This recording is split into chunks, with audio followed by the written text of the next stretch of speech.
30th, 2:16. It is the Mike Missanelli Show. A lot to talk about today, including the 76ers have a new coach, and we're very familiar with this man who will take the reins and try to turn this situation into a championship situation. He's on the Comcast Business Hotline, Beyond Fast. He is Doc Rivers. Doc, how you doing? Thanks for joining us today. Hey, Mike, how are you? I'm sorry to interrupt football season and talk basketball right now, but it's all good. Yeah, it is all good. So now, first of all, sports fans in this city are pretty pleased that you're the coach. So I guess that's always a good start and a good boost, right? It's not a bad one, that's for sure. No, it's great. You know, it's a sports town, right? And so it's a very competitive sports town that wants to win. I'm competitive. I think it's a great fit. All right, so here's the question that a lot of people have asked. Why this job? Because a lot of people are looking at this job as a franchise in kind of disarray. You could have your pick of jobs. You could sit back and get paid on a contract, do a lot of things, relax. Why this job? I think they have a chance to win. Just point blank. I looked around. It was the one job that I would have taken if offered. Other than that, you're right. I was going to go hit golf ball, go do some announcing, and just sit back and relax and wait for a good job. There's several jobs that, in the NBA, in several team names that you want your name affiliated with. The 76ers are one of them, right? And then when you look at Joel and Ben, you start thinking, you know what? This is something special starting here. And yeah, we have work to do, but it's good work. It's not bad work. It's like good work that you have here, and it excites me. All right, Doc, you brought him up, so let's get into him. The success of this franchise and this team depends on maximizing these two stars. There are a lot of theories on how you can maximize them. One is with the big man, you get him down to a lighter weight, be a little more spry, use him in a high post, to hedge, to do whatever you want to do with a center who's a lot more mobile rather than low post. And the other is the guy who people have begged to shoot a basketball. So how do you maximize these two guys under that proviso? Well, let's start with this. In the games that they played in over their careers, they've won 65% of them. So there's already success when they play together. So you have that. That's what you start with. The second part of it is, I'm going to start with Ben. It's funny, since I've taken the job, how many times I've heard about how he shoots, where he shoots, and I've always been a coach of scoring, right? I don't look at where a guy is shooting, how they're shooting. But if we average 120 points a night, right, and we're in the top 5 in offense, is anyone really going to care if Ben is shooting, not shooting? All they care about is scoring. And that's all my teams have always cared about. We will figure it out in the best way to play him. I just look at him as this dominating figure at his position that can play at a pace and with power more than anyone else can at his position. And I want to use him there as much as possible. And then with Joel, he's just so darn versatile, He's a post player. He's a three-point shooter. I love to play him more at the elbows. I love to have the ball in his hands more, getting the second actions. I think the one thing from afar, we have to create more movement, space and movement with this group, and we have to get them to buy into it. Okay, you're not wrong, and everything you say makes a lot of sense. But Ben Simmons is a superstar quality player. Would you agree? Yeah. All right, no doubt about that. All right, so he's averaging 16 points a game. A superstar type player should be at like 25 points a game, and probably the reason why he's not there is because of the lack of versatility on how he scores. Yes, he does things tremendously well and gets to the basket and scores. But if he opened up with a medium-range jump shot, at the very least, that takes him up to the 25 plateau. It makes his pass to the basket a lot cleaner. And it's not like the previous coaching staff haven't noticed that. They've begged him to take the shot. He needs to take the shot. I'm sure you know that, right? Yeah, but I'm not concerned about it as much as everybody else is. I'm really not. I think he will, but I think he will, and I want to make him sure that he does it when he needs to do it, not because he just should take the shot. So I'm not being honest with you, Mike. I hear you and I hear everyone, But I'm not as concerned about it as everyone else. We're going to work every day, I can tell you that, on all his shots. But I really, for me with Ben, I just want to unlock him. Mm-hmm. Like, I want to give him the freedom to go play. And that's my goal with him. All right, if he passes up open shots, though, it probably is going to annoy you as a coach. So I guess my next question is, you have the hammer now of being the honcho. You got a 5-year deal. You got a lot of clout in this league. If he passes up the open jump shot and it's to the detriment of the team, how do you plan to deal with that? Could you possibly bench him for not shooting a basketball? No, I hope not. I hope I never have to get to that. I don't ever go into a job thinking about benching a guy. I go into a job thinking about trying to teach him what his shots are, and then getting him to take those shots. And we'll figure out what they are once I get in the door. All right, when you look at the roster, Doc, a lot of people think you need a bench upgrade, you need subordinate players and all that thing. When you look at the roster, what do you see with this roster? What do you need? How do you plan on getting it? Well, number one, it's a good roster to start with, with Shake and Matisse and Al and Tobias and Josh,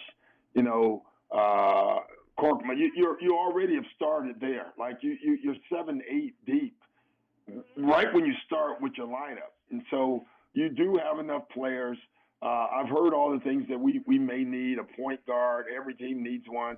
I just coached the entire season with the Clippers without a point guard, without even great passing. Yet we were still third in the league in offense, second in efficiency.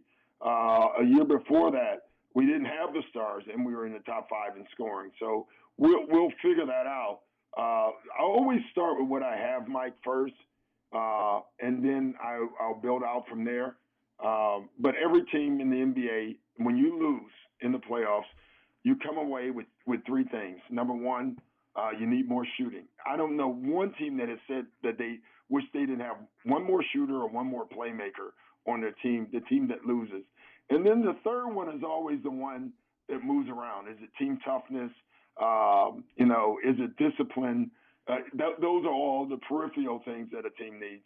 And with our team, I don't know yet. I haven't been in the door, but I will know before we start the season. Doc, what are your Philly connections? Other than the Doc nickname comes from, I believe, was given to you by Rick Majerus at that time when you went to a summer camp. You had a Dr. J T-shirt on. I think that's the legend of how you were called Doc. Am I right on that? That's exactly right. Al McGuire and Rick Majerus, they just didn't know my name. I wish it was more glamorous. And I had a Dr. J T-shirt on when I was checking into the basketball camp, and they just kept calling me Doc. I could tell them my name was Glenn a million times, but it was just too late. My name was Doc for them, and that's where it stuck. But my connection to Philly, other than, just playing against them and Maurice Sheets being one of my favorite players as well, is, my accountant and my attorneys have always lived in Philadelphia and Bluebell, Pennsylvania. So I've always kind of been connected through that. Well, what's really funny about this is that your agent when you played for the Hawks was Steve Kaufman, right? Right. And his brother, Larry, is my accountant. Okay. So, well, see, yeah. For years I've come to Philly during the summer to see how much money I was giving away. Yeah, I actually reviewed your contract. I worked with Steve for a summer. Yeah. As an intern, I'm an attorney, and I work with him, and I looked at your contract. Now, tell me this is right, too, because you have a connection. At the time, you're playing with John Koncak with the Atlanta Hawks, and Steve Kaufman became his agent and signed him to that bust-out contract where he was a free agent and it was a restricted free agent, and the Atlanta Hawks had to match the offer, and they paid him more than he was worth. Is that through you? Yeah, that's all through me. And the funny part about that was, it was Detroit.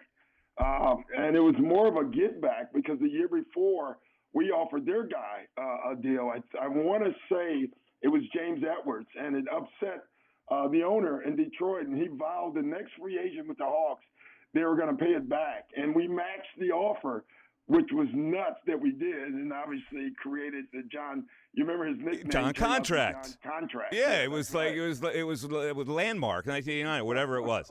Last thing I want to talk to you about, you have. I'm very impressed with your social stance.